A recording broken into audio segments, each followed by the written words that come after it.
For most of us, stepping into AI begins with a simple question and answer box. We treat it like a glorified search engine, asking for a lesson introduction or an email draft, pulling isolated answers one at a time. But because the AI starts with zero context, it doesn't know your teaching style or the literacy level of your class.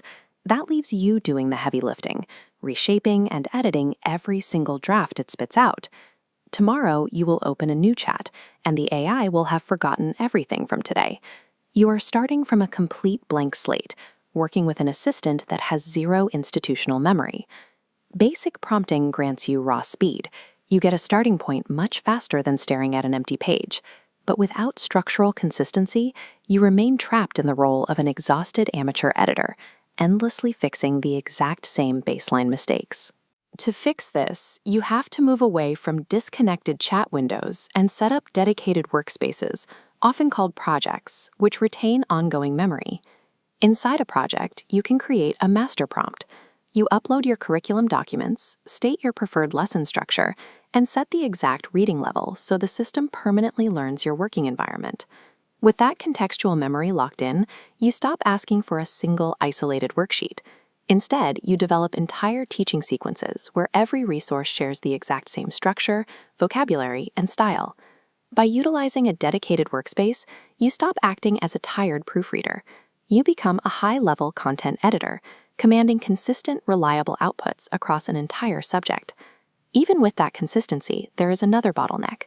Your curriculum documents might be in one folder, your lesson resources in another, and your daily updates scattered across emails and calendar apps.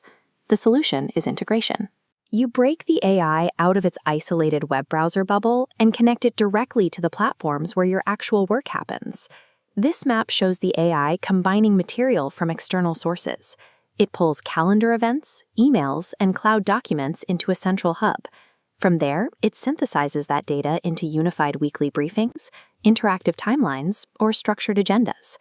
Connecting these data systems eliminates the manual friction of copying, pasting, and transferring files.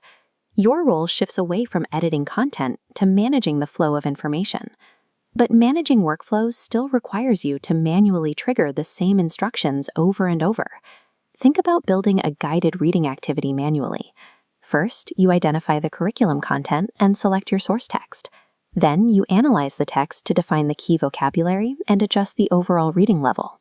Finally, you draft targeted comprehension questions and produce the model answers, double-checking they align strictly with the passage.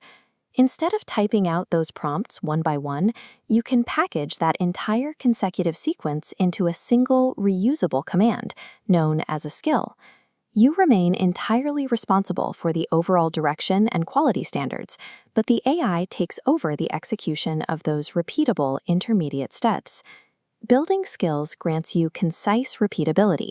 You build the process once, and it executes perfectly every single time, officially upgrading you to a workflow manager overseeing a controlled production pipeline.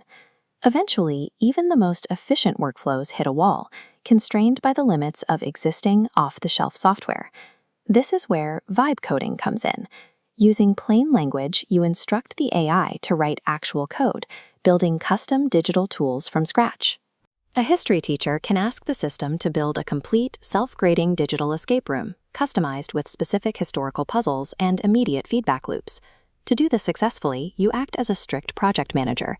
You define the exact problem, specify the users, outline the required inputs, while the AI executes the technical construction. Moving beyond content generation into active software creation turns you into a builder. You shape technology around your exact classroom needs, instead of forcing your teaching to fit the software. The final evolution moves away from relying on a single AI assistant and toward a coordinated system of specialized AI agents. In an agent orchestrator model, you divide the cognitive labor.